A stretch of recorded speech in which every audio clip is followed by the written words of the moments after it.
നിങ്ങളെ പാർട്ട്ണറെ ഡിസ്ക്രൈബ് ചെയ്യാൻ നമ്മൾ ഈ വാട്സാപ്പിലൊക്കെ ഇമോജീസ് കണ്ടിട്ടില്ലേ, ഇങ്ങനെയൊക്കെ ആയിട്ടുള്ള ഇമോജീസ്, അതൊരു 3 ഇമോജീസ് ആഷിനെ കുറിച്ച്. ആഷിന്റെ ഇമോജി എന്ന് പറയുന്നത് മറ്റേ ഗ്ലാസ് വെച്ചൊരു ഇമോജി ഇല്ലേ, അതാണ് ആഷിന്റെ ഫേവറേറ്റ് ഇമോജി. പിന്നെ ഈഗിള് അല്ല, ഇവരെ അയക്കുന്ന ഇമോജി അല്ല, അവരെ കാണുമ്പോൾ നമുക്ക് എന്ത് ഇമോജിയാ തോന്നുന്നത്? ആഷിനെ എനിക്ക് ആ ഗ്ലാസ് വെക്കണ ഇമോജി. കാരണം ആഷി രാത്രിയിലും ഗ്ലാസ് വെച്ച് ഇറങ്ങുന്ന വ്യക്തിയാണ്. ഇന്നെന്താ ഗ്ലാസ് ആഷി ഫുൾ ഗ്ലാസ് ഭയങ്കര കുറെ ഷെയ്ഡ് ഉണ്ട്, ഇതിന്റെ ഷെയ്ഡ്സിന്റെ കുറെ കളക്ഷൻസ് ആഷിന്റെ അടുത്തുണ്ട്. അപ്പോൾ ആഷി എപ്പോഴും ഭയങ്കര ഇഷ്ടമാണ് ഷെയ്ഡ്സ് വെക്കുന്നത്. അപ്പൊ അതുകൊണ്ട് ആ ഇമോജിയാണ് അധികം അവനിങ്ങനെ അവന്റെ ബയോയിലാണെങ്കിലും എവിടെയാണെങ്കിലും ആ ഒരു ഇമോജി ലാസ്റ്റ് ഉണ്ടാവും. അപ്പൊ അത് പെട്ടെന്ന് ഇമോജി പറയുമ്പോൾ എനിക്ക് ആ ഇമോജി പെട്ടെന്ന് ഓർമ്മ, ആഷിയുടെ ഇമോജി. വേറൊരു കൊണ്ട് പറയണെന്ന് പറഞ്ഞാൽ ചിരിക്കുന്ന ഇമോജില്ലേ, ഇങ്ങനെ ചിരിക്കുമ്പോൾ ഇങ്ങനെ അത്രയും ചിരിച്ച് കള്ളിന്ന് വെള്ളം പോകുന്ന അതും ആ ഇമോജി. തിരിച്ചു പറയാൻ പറഞ്ഞാലോ, തിരിച്ചൊരു സ്റ്റിക്കർ ഉണ്ട്, ഞാൻ കുറെ സ്റ്റിക്കറാ. ഏതാണത്? ഞാൻ ഓടി വരുന്നതാണോ? അതിന്റെ ഇപ്പൊ പറഞ്ഞത് ആ ഇമോജി ആട്ടോ. ഞാൻ ഓടി വന്നിട്ട് അങ്ങനെ ഓടുന്നില്ല ഒരു ഇമോജി. എന്റെ ഒരു വീഡിയോ പണ്ട് ഭയങ്കര വൈറലായിരുന്നു. ദുബായിലെ സമയത്ത് ഞാൻ ഓടി വന്നിട്ട് ഇങ്ങനെ ആക്കിയിട്ട് ഓടുന്ന വീഡിയോ ഭയങ്കര വൈറലായിരുന്നു. അത് പിന്നെ കുറെ സ്റ്റിക്കേഴ്സ് ആയിട്ട് ഇറങ്ങാൻ തുടങ്ങി, ഈ വാട്സപ്പിൽ സ്റ്റിക്കേഴ്സ് ആയിട്ട് ഇറങ്ങാൻ തുടങ്ങി. അപ്പൊ ആ സ്റ്റിക്കേഴ്സ് എപ്പോഴും ഇടക്കിടക്ക് ഇവനിങ്ങനെ എടുത്ത് തരും. എനിക്ക് എന്റെ പേര് കുറെ സ്റ്റിക്കേഴ്സ് ഉണ്ട് കേട്ടോ. ഇപ്പൊ ചിരിക്കാറുണ്ടോ? എനിക്ക് ചിരി വരും. ആ പണ്ടത്തെ വീഡിയോസ് കാണുമ്പോൾ ചിരി വരും. ആ അക്കൗണ്ട് പോയല്ലോ, എന്റെ പണ്ടത്തെ ഇൻസ്റ്റാ അക്കൗണ്ട് പോയല്ലോ. അപ്പൊ ആ വീഡിയോസ് ഒക്കെ എപ്പോ എവിടെയെങ്കിലും ഇങ്ങനെ ട്രോള് വരുമ്പോ അങ്ങനെ എനിക്ക് ചിരി വരും. എനിക്ക് നിങ്ങളുടെ കൂട്ടത്തിൽ ക്രിഞ്ച് ആരാണ്? അതായത് നമ്മൾ പറയില്ലേ ക്രിഞ്ച് കപ്പിൾ, എപ്പോഴും മുത്തി പൊന്നി ചക്കരി എന്നൊക്കെ വിളിക്കില്ലേ? രണ്ടാൾ വിളിക്കാറില്ല, അങ്ങനെ പൈങ്കിളി അല്ല. ഞങ്ങൾ നോർമലി ചിലപ്പോ അങ്ങോട്ടും ഇങ്ങോട്ടും ഡാ പോടാ അങ്ങനെ വിളിക്കും. ഇടക്ക് ഞാൻ എപ്പോഴേലൊക്കെ അങ്ങനെ എനിക്ക് ഒരുപാട് സ്നേഹമൊക്കെ തോന്നുമ്പോ ചുറ്റുമണി അങ്ങനെയൊക്കെ പറയും. അങ്ങനെ പറയില്ലേ, അങ്ങനെയൊക്കെ ചുമ്മാ. ഇല്ല, ആഷി തീരെ പൈങ്കിളിയല്ല, തീരെ റൊമാൻറ്റിക് അല്ല. റൊമാൻറ്റിക് ആയിരുന്നു പണ്ടൊക്കെ, പക്ഷെ നല്ല പൈങ്കിളി ആയിട്ടൊന്നും പറയത്തില്ല. ഭയങ്കര ഒരു ഇതാണ്, എനിക്ക് അതാണ് ഇഷ്ടപ്പെട്ടത്. ആണുങ്ങളാകുമ്പോ ഒരു ആണത്തം. അപ്പൊ ജാസി ഭയങ്കര റൊമാൻറ്റിക് ആയിട്ട്? ഞാൻ ഇപ്പൊ നല്ല റൊമാൻറ്റിക്കാ. പണ്ട് ഞാൻ ഭയങ്കര ബിസി ആയിരുന്നു, ആ സമയത്ത് ഇവൻ റൊമാൻറ്റിക് ആയിരുന്നു. ഇപ്പൊ ഞാൻ റൊമാൻറ്റിക് ആയപ്പോ ആഷി ഭയങ്കര ബിസി ആയി പോയി. ഒരു ഡേ ഇൻ മൈ ലൈഫ് പറയാൻ പറഞ്ഞ റൊട്ടീൻ എങ്ങനെയൊക്കെയാണ്? മറ്റേ ഇവര് പറഞ്ഞ പോലെ എനിക്ക് ഫുഡ് കഴിക്കും, കിടക്കും, ഇൻസ്റ്റാഗ്രാം നോക്കും, കിടക്കും. എനിക്ക് അങ്ങനെയല്ല, ഞങ്ങൾ രണ്ടുപേർക്കും ഇപ്പൊ ഷൂട്ടൊക്കെ ഒന്നും ഇല്ലാത്ത ദിവസങ്ങളിൽ ഫ്രീ ആയിട്ട് വീട്ടിലിരിക്കുകയാണെങ്കിൽ ഞങ്ങൾ വീട് നന്നായിട്ട് മെയിൻറ്റെയിൻ ചെയ്യും. ആഷി ചിലപ്പോൾ ടോയ്ലറ്റ് വൃത്തിയാക്കും, ഞാൻ കിച്ചൺ നന്നായിട്ട് വൃത്തിയാക്കും. പിന്നെ ആഷി ഫാനും കാര്യങ്ങളൊക്കെ ഡീപ്പ് ക്ലീനിങ് ചെയ്യും. അങ്ങനെ വീട്ടിലുള്ള സമയത്ത് പിന്നെ 6 മണിയൊക്കെ ആകുമ്പോൾ ഞങ്ങൾ ചന്ദനത്തിരി, എനിക്ക് ഭയങ്കര ഇഷ്ടമാണ് ബഹൂറ് കത്തിച്ച് ആ ഒരു ടൈം. ലൈക്ക് ഞങ്ങളുടെ സമയത്ത് മുസ്ലിംസ് പറയും മഗ്‌രിബിന്റെ സമയത്ത് മരിച്ച ആൾക്കാർ പോലും എണീറ്റ് നിൽക്കുന്ന ടൈമാണെന്ന് പറയും, എണീറ്റ് ഇരിക്കുന്ന ടൈമാണ്. ആ സമയത്ത് നമ്മൾ കിടക്കില്ല, ഭയങ്കര ഇതാണ് ആ സമയത്ത് കിടന്നാൽ. അപ്പോൾ ആ സമയത്ത് എനിക്ക് ഭയങ്കര നിർബന്ധമാണ് എവിടെയാണെങ്കിലും വീട്ടിലെത്തണം, ആ സമയത്തിന് മുമ്പ് വീട്ടിലെത്തണം. വീട്ടിൽ നല്ല ബഹൂറ് കത്തിച്ച് അല്ലെങ്കിൽ ചന്ദനത്തിരി കത്തിച്ച് ആ സ്മെല്ല് ഭയങ്കര ഒരു ഭക്തി നിർഭരമായ സ്മെൽ ഒരു സമയം, അത് ഭയങ്കര ഇഷ്ടമാണ് എനിക്ക്. നിസ്കരിക്കും, പൊട്ട് വെച്ച് നോക്കണ്ട, ഞാൻ നിസ്കരിക്കാറുണ്ട്. അല്ല അത് പ്രശ്നമാണ്. അയ്യോ ഒന്നും പറയണ്ട, ഞാൻ കൊറ്റത്ത് വിളക്കെടുക്കാണ്ട് പോയപ്പോ ഞാൻ ബീഫ് കഴിച്ചിട്ട് പോയി എന്ന് പറഞ്ഞ ആൾക്കാരാണ്. ഞാൻ ഒന്നാമത് ബീഫ് ഇപ്പൊ കുറെ ആയിട്ട് കഴിക്കാറില്ല. ഒന്നുമല്ല, എനിക്ക് ഒരു അലർജിക്ക് അതിന്റെ സ്കിന്ന്, അപ്പൊ അതിന് എനിക്ക് പേടിയാണ്, കഴിച്ചു കഴിഞ്ഞാൽ വീണ്ടും അലർജിക്ക് ആവും എന്നുള്ള പേടിയോണ്ട് അങ്ങനെ കഴിക്കാറില്ല. പക്ഷെ അതൊക്കെ ഒരാളൊരു സ്വാതന്ത്ര്യമല്ലേ പൊട്ട് വെക്കുക എന്നുള്ളത്. പക്ഷെ എന്താ അറിയില്ല, ജാസി ചെയ്താൽ ഭയങ്കര സീനാണ്. ജാസി പൊട്ട് വെച്ച സീനാണ്, ജാസി അമ്പലത്തിൽ പോയ സീനാണ്, അങ്ങനെ എന്തൊക്കെ ജാസി എന്തെങ്കിലും പറഞ്ഞ സീനാണ്. ഇപ്പൊ കുറെ മൊയിലന്മാരെ പിടിച്ചിട്ടുണ്ട് എന്നെ.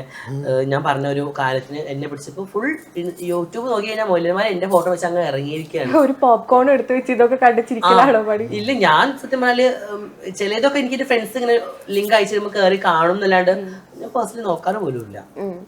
നേരത്തെ ഇപ്പൊ വണ്ടിയിൽ വരുന്ന സമയത്ത് എത്രത്തോളം നെഗറ്റീവ് കമന്റ്സ് വായിച്ചിട്ടുണ്ട്? ഞാൻ നെഗറ്റീവ് കമന്റ്സ് അങ്ങനെ നോക്കാറില്ല. നോർമൽ മെസ്സേജുകളിൽ ഞാൻ ജസ്റ്റ് ഇങ്ങനെ പോയിട്ട് കുറെ മെസ്സേജ്, കുട്ടികൾ മെസ്സേജ് അയക്കും എനിക്ക്, ജാസിത്ത എനിക്ക് ഭയങ്കര ഇഷ്ടമാണ്, പൊന്നു ഷാഗി എന്ന ഒരു പാട്ടൊക്കെ പാടിത്തരും, പൊന്നു ഷാഗി അങ്ങനെ, അതൊക്കെ എനിക്ക് ഭയങ്കര ഇഷ്ടമാണ്. ചേച്ചിമാരെ മെസ്സേജ് അയക്കും, കോസ്റ്റ്യൂം, ചില ചേച്ചിമാരെ എനിക്ക് ജാസി കുറേ ചുരിദാറില്ലേ, 2-3 ചുരിദാർ ഞങ്ങൾക്ക് തരുമോ, കല്യാണത്തിന് വേണമെങ്കിൽ തിരിച്ചു തരാം, അല്ലെങ്കിൽ ഞങ്ങൾ കൊറിയർ അയച്ചു തരാം, അങ്ങനെയൊക്കെ പറഞ്ഞ് കുറെ മെസ്സേജ് വരും. പിന്നെ നോർമലി ചില ഫോട്ടോസ് എടുത്തിട്ട് സ്ക്രീൻഷോട്ട് അയച്ചിട്ട് എനിക്ക് പേഴ്സണലി അയച്ചിട്ടുണ്ടാവും, ഈ ഡ്രസ്സ് എവിടുന്നാ വാങ്ങിച്ചേ, ഇതിട്ട ഈ കമ്മൽ എവിടുന്നാ വാങ്ങിച്ചേ, അങ്ങനെയൊക്കെയുള്ള മെസ്സേജ് വരും. തിരിച്ചു പോകാൻ എപ്പോഴാണ് ആഗ്രഹിക്കുന്നത്? ദുബായിലിട്ടോ, ദുബായിലേക്ക് ആശയെടുക്കൊന്ന് പോയി വന്നു. ഞാൻ ആ സമയത്ത് ഞാൻ എന്റെ വീട്ടിൽ പോയി.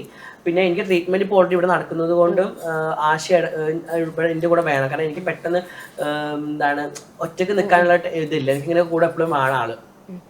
അപ്പോൾ അതിൻ്റെ ഇടയ്ക്ക് ആശ പോകും. ഞാൻ ഇനിയിപ്പോൾ എന്താണ് എൻ്റെ ഐഡിറ്റും കാര്യങ്ങളൊക്കെ ഒന്ന് റെഡി ആയതിനു ശേഷം പാസ്പോർട്ടൊക്കെ ഫീമെയിൽ ആക്കണം, സർജറി അതിൻ്റെ ഇടയ്ക്ക് ഒന്ന് ചെയ്യാനുണ്ട്. അതെല്ലാം കഴിഞ്ഞതിന് ശേഷം ദുബായിലേക്ക് പോകും. കാരണം സെറ്റിൽ ആവുകയാണെങ്കിൽ ദുബായിൽ ഞങ്ങൾ സെറ്റിൽ ആവും. കാരണം ഞങ്ങൾക്ക് രണ്ടുപേർക്കും ഇഷ്ടപ്പെട്ടൊരു സ്ഥലം ദുബായ് ആണ്. ദുബായ് ഭയങ്കര വേറെ ലെവലുള്ള ലൈഫാണ് അവിടുത്തെ. ഭയങ്കര രസമാണ് ദുബായ്. നമ്മൾ ഈ കാണുന്ന പോലെയല്ല. എല്ലാവരും പറയും ദുബായിൽ ജീവിക്കാൻ ഭയങ്കര, ദുബായിൽ ജീവിക്കാൻ തോന്നുന്നത് എനിക്ക് ഏറ്റവും കൂടുതൽ എക്സ്പെൻസ് കുറവ് അല്ലേ. അവിടെ റൂമിന് മാത്രമേ റെന്റിന്റെ പ്രശ്നമുള്ളൂ, ബാക്കിയുള്ളതൊക്കെ നമുക്ക് ഭയങ്കര നല്ല ഭരണമല്ല അവിടുത്തെ. ലേഡീസ് ആണെങ്കിലും നമുക്ക് ഏത് പാതിരാത്രിയിലും നമുക്ക് പുറത്തിറങ്ങി പോവാം, ആരും വേണമെന്നില്ല, നമുക്ക് ഒറ്റയ്ക്ക് നടന്നു പോവാം, ആരും ഒന്നും ചെയ്യത്തില്ല അവിടെ. അത്രയും സെക്യൂരിറ്റി ആയിട്ടുള്ള ഒരു സ്ഥലമാണ് ദുബായ്. ഇവിടെ രാത്രി ഒരു കുറച്ച് കഴിഞ്ഞൊന്ന് ഇറങ്ങി നോക്കിയാൽ വേറെ എന്തെങ്കിലും ആയിരിക്കും പറയുന്നത്. നിങ്ങളെ കുറിച്ച് ഇപ്പോ സോഷ്യൽ മീഡിയയിലൊക്കെ സെർച്ച് ചെയ്ത ഒരുപാട് ഇന്റർവ്യൂസ് ഉണ്ട്. എന്താണ് നിങ്ങൾക്ക് പറയാനുള്ളത് ഒരു സൊസൈറ്റീൻ്റെ അടുത്ത്? എനിക്ക് പേഴ്സണലി എന്നെ കുറിച്ചാണെങ്കിൽ എനിക്ക് പറയാനുള്ളത്, ഇപ്പോൾ നമ്മളെ ഒരു ആള് ഇപ്പോൾ ഒരു ആണിൽ നിന്ന് പെണ്ണാവുക അല്ലെങ്കിൽ പെണ്ണിൽ നിന്ന് ആണാവുക, വാട്ടവർ, അത് അംഗീകരിക്കാനുള്ളൊരു മനസ്സ് ഫസ്റ്റ് ഓഫ് ഓൾ. ഇവർക്കും ഈ ലോകത്ത് ജീവിക്കാനുള്ള അംഗീകാരമുണ്ട്. നിങ്ങൾക്കുള്ള എല്ലാ റൈറ്റ്സോടും കൂടിയുള്ള ജീവിക്കാനുള്ള അംഗീകാരം ഇവർക്കുണ്ട്. ഇവരെ മാറ്റി നിർത്താണ്ട് അല്ലെങ്കിൽ ഇവരെ വേറെ ഉള്ള രീതിയിൽ കാണാണ്ട്. ഇപ്പോൾ പൊതുവെ ഞാൻ പറയുമ്പോൾ ട്രാൻസ് എന്ന് പറഞ്ഞ കമ്മ്യൂണിറ്റിയെ കുറിച്ച് പറയുമ്പോൾ പെട്ടെന്ന് ആൾക്കാർ പറയുന്നത് അത് സെക്സ് വർക്കേഴ്സ് ആണ്.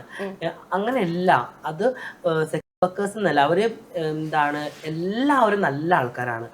എല്ലാവരും പല മേഖലകളിൽ അവരെ പ്രാധാന്യം തെളിയിച്ച വ്യക്തികളാണ്. നല്ല നല്ല മേക്കപ്പ് ആർട്ടിസ്റ്റുകളുണ്ട്, നല്ല നല്ല ഡിസൈൻസേഴ്സ് ഉണ്ട്, വക്കീലന്മാരുണ്ട്, പോലീസുകാരുണ്ട്. ഭാവിയിൽ ഒരു മന്ത്രിയോ MLA ഒക്കെ പ്രതീക്ഷിക്കാം നമുക്ക്. ആയി വരട്ടെ എന്ന് ഞാൻ പറയുന്നത്. നല്ല കവിത എഴുതുന്ന ആൾക്കാരുണ്ട്, പുസ്തകം പ്രതികരിച്ച ആൾക്കാരുണ്ട്. അപ്പോൾ എന്താണ്, പിന്നെ അവരങ്ങനെ മാറ്റി നിർത്താൻ പാടില്ല. അവരെ നിങ്ങൾ ഇങ്ങനെ ഇവരൊക്കെ എന്താ ഇങ്ങനെ അങ്ങനെ ആ ഒരു മൈൻഡ് മാറ്റി അവരെല്ലാവരും അംഗീകരിക്കുക. ഇനിയിപ്പോൾ പുതിയ ജനറേഷൻ വരുന്ന ആൾക്കാരോടാണ് എനിക്ക് പറയാനുള്ളത്, എല്ലാവരും അക്സെപ്റ്റ് ചെയ്യാനുള്ള ഒരു വലിയ മനസ്സാണ് ഫസ്റ്റ് വേണ്ടത്. അത് പിന്നെ വീട്ടുകാരും അങ്ങനെ ഒരു, നിങ്ങളുടെ വീട്ടിൽ അങ്ങനെ ഒരാളുണ്ടെങ്കിൽ അവരെ കാര്യങ്ങൾ എന്താണെന്നുള്ളത് അവരോട് ചോദിച്ച് മനസ്സിലാക്കുക. അവരെ വീട്ടിൽ വിട്ട് പുറത്ത്, കാരണം പല ആൾക്കാരും വീട്ടുകാരെ അംഗീകരിക്കാത്തവരുണ്ട്.